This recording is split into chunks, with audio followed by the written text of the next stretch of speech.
আসসালামু আলাইকুম viewers, family kitchen থেকে আমি নিয়ে আসলাম খুব মজার একটা রেসিপি। এই যে এখন জামের সিজন, বাজারে জাম উঠেছে, কিন্তু এই জামগুলো আমার বাসায় এনেছিল। জামগুলো খুব বেশি পাকা ছিল না, তো এইভাবে নর্মালি খাওয়া যাচ্ছিল না।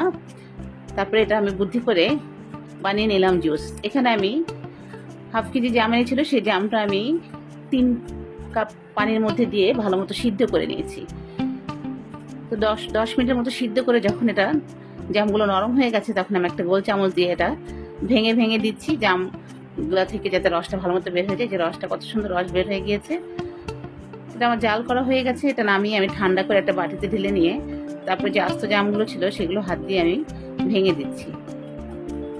ভেঙে দেওয়ার পরে তারপরে একটা ছাঁকনির উপরে নিয়ে ভালো মতো যে রসগুলো আছে সেই রসগুলো আমি বের করে নিলাম, এবং বিচিগুলো আর জামের যে আলগা অংশগুলো ছিল সেগুলো আমি আলাদা করে ফেলে দিলাম। এই কাঁচা জামগুলো আসলে নর্মালি এমনি খাওয়া যাচ্ছিল না, কেমন কষকষ লাগছিল, তাই বুদ্ধি করে এভাবে একটা জুস বানিয়ে নিলাম। তো আমি আলাদা জাম বিচি থেকে রসটা আলাদা করে নিয়েছি। তারপর এখানে নিয়ে নিয়েছি একটা ব্লেন্ডার, তার মধ্যে দিয়ে দিলাম দুটো কাঁচামরিচ কুচি।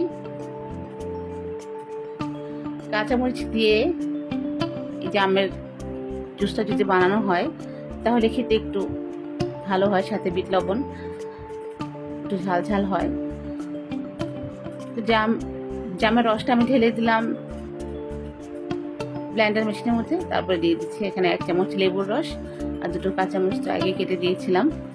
তারপরে দিয়ে দিব এখানে 3 টেবিল চামচের মতো চিনি। যেহেতু জামটা একটু কাঁচা ছিল, কষকষ লাগছিল, তাই আমি চিনিটা দিলাম। আর দিয়ে দিব এখানে 1 চা চামচ বিট লবণ। সবগুলো উপকরণ আমি একসাথে করে দিয়ে তারপরে ব্লেন্ডারে ব্লেন্ড করে নিব। ব্লেন্ড করে নিলাম। দেখেন আমার হয়ে গেছে ব্লেন্ড করা। দুটো গ্লাসে আমি এই জামের রসটা এখন ঢেলে নিলাম। জাম শরীরের জন্য খুবই ভালো। জাম শরীরে রক্তে হিমোগ্লোবিন বাড়ায়, আরো অনেক রকমের উপকার করে। এখন যেহেতু জামের সিজন, বাসায় সবসময় অবশ্যই এখন জাম আনা হয়। তো এইভাবে বানিয়ে আর বরফ কুচি দিয়ে যদি খাওয়া হয় তাহলে খুবই মজার একটা জুস আমরা বানিয়ে খেয়েছিলাম, খুবই টেস্টি হয়েছিল। আর এখন যেহেতু অনেক গরমের মধ্যে এর মধ্যে একটু বরফ কুচি দিয়ে ঠান্ডা ঠান্ডা এই জামের জুসটা খেলে আসলে মন প্রাণ সব ঠান্ডা হয়ে যাবে। আপনারাও বাসায় ভাবে একবার বানিয়ে খেতে পারেন। আর আমার ভিডিও যদি আপনাদের ভালো লাগে তাহলে আমার ভিডিওতে লাইক, কমেন্ট আর একটা শেয়ার দিয়ে দিবেন। আর আপনারা ভালো থাকবেন, সুস্থ থাকবেন। আল্লাহ হাফেজ। আসসালামু আলাইকুম।